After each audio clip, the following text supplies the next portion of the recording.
Verbruggen, votre père, célèbre notaire des années 60-70 de Bruxelles, richissime, un patrimoine immobilier fantastique, est décédé donc le 12 avril 2002. Ça fait presque 20 ans, un peu moins. Sa succession est estimée, quand on lit différents documents, à 400 millions d'euros.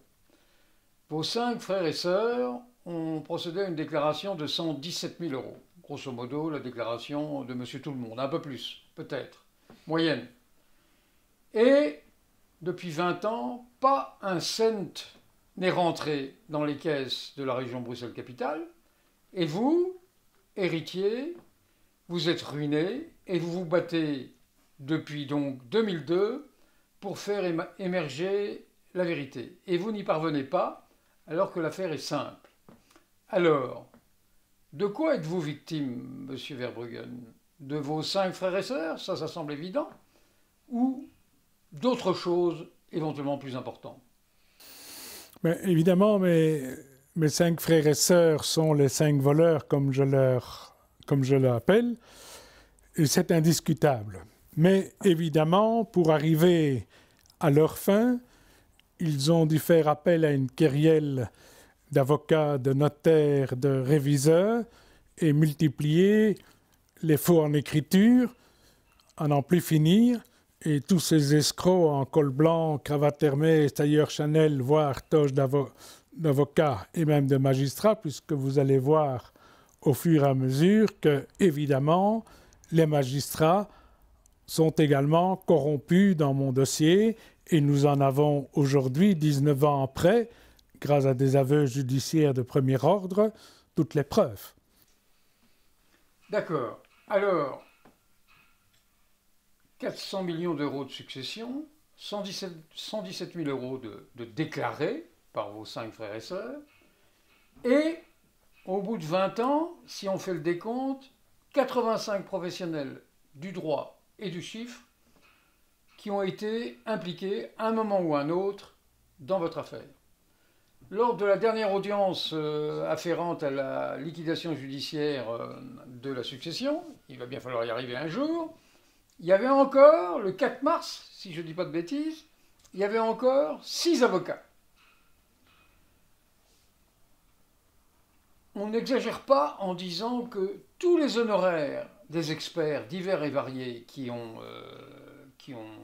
se sont nourris de votre affaire s'élèvent à ce jour à sans doute plus de 10 millions d'euros, dont 3 millions qui ont été payés du Liechtenstein sur 2 comptes bancaires luxembourgeois de 2 avocats bruxellois. Alors, finalement, vous êtes victime de ces professionnels du droit et du chiffre. Et comment est-il possible, à votre avis, comment expliquez-vous que l'affaire puisse encore durer?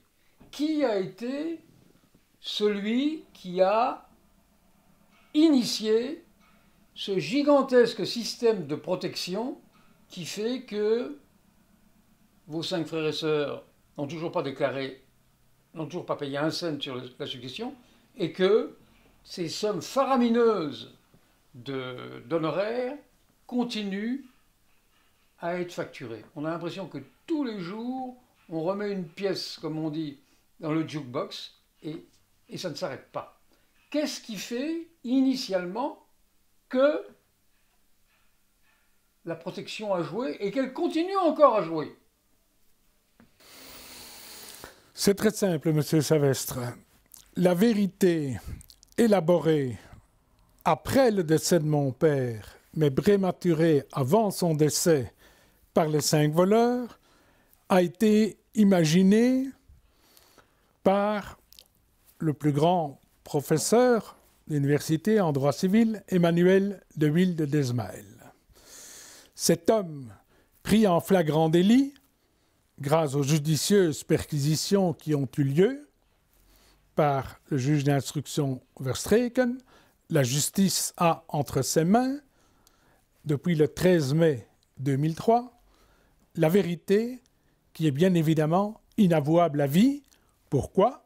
Parce que les courriers et les conseils de l'avocat Emmanuel de Wilde, et on parlera plus tard du rôle crapuleux du notaire Yves Deschamps, qui n'est qu'un faible couillon qui a suivi la masse, mais il l'a fait. Il ne faut quand même pas oublier qu'un notaire est un officier de l'état civil qui est là pour protéger les intérêts du trésor public et faire respecter les lois du peuple belge. C'est la même chose pour l'avocat, avec également pour ces deux professions un serment qui interdit à un avocat de plaider le contraire de la vérité qu'il connaît, même confidentiellement, mais qui interdit surtout à l'avocat de conseiller à ses clients un mécanisme frauduleux pour voler l'État et, évidemment, le cas d'espèce, deux autres héritiers réservataires.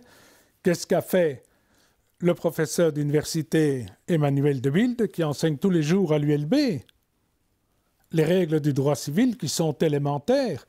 Une succession est ouverte, les héritiers ont immédiatement la saisine sur tous les actifs, tous les héritiers, pas 5, 7 héritiers. On a droit à l'information dans le partage et dans l'information, j'insiste bien, partage et l'information. Et bien évidemment qu'on ne peut pas distribuer les actifs avant qu'il y ait un accord de tous les héritiers, que tous les héritiers sont présents. Dans le cas d'espèce, qu'est-ce qu'a fait de Wilde?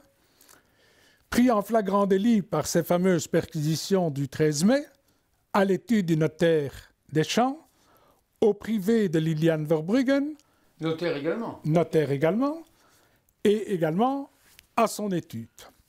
Et qu'est-ce qu'on trouve là? On trouve les notes manuscrites de Wilde, et ces notes manuscrites disent exactement tout ce qu'on doit faire. C'est un véritable chef-d'œuvre, il suffit d'aller sur mon site pour les lire. Et après ces fameuses perquisitions, il envoie une lettre au juge d'instruction avec 32 mensonges sur 3 pages pour essayer de camoufler ce qu'il a imaginé. Il a tout simplement déplacé d'autorité et tout seul l'actif de mon père sur la tête de ma mère. Ça veut dire que ce professeur d'université que je n'ai jamais vu, qui n'a jamais été présent pendant les 45 ans où j'ai vécu avec mes parents et principalement dans les 20 années de vie professionnelle que j'ai eue avec mon père, mais toute la vérité que j'ai entendue pendant 20 ans et vue dans la salle à manger et dans son bureau n'existait plus. C'est seulement 8 mois et demi après son décès qu'on a tout à coup dit qu'on ne savait pas qui étaient les actionnaires, que toute la famille le savait depuis toujours. Des 3 sociétés, et du holding luxembourgeois, tout le monde savait que mon père en était le propriétaire, en était le dictateur de la famille, et que ma mère n'a joué qu'un rôle de prête-nom, bien que c'était la meilleure maman du monde et la plus aimable qu'on puisse avoir. Mais elle ne connaissait rien aux affaires. La preuve en est ses auditions à la police judiciaire, où quand on lui demande le nom de ces sociétés, elle ne les connaît même pas. Quand on lui demande quel est l'actif de ces sociétés, elle ne le sait pas. Et quand on lui demande si elle a fait des donations, elle ne le sait plus.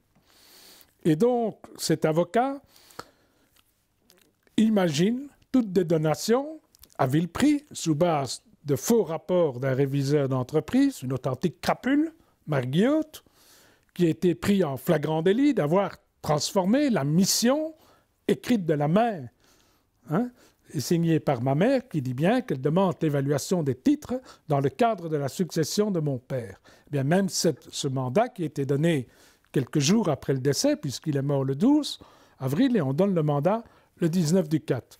C'est vous dire que les héritiers, les 5 voleurs, étaient pressés d'en finir et que le coup était bien prémédité.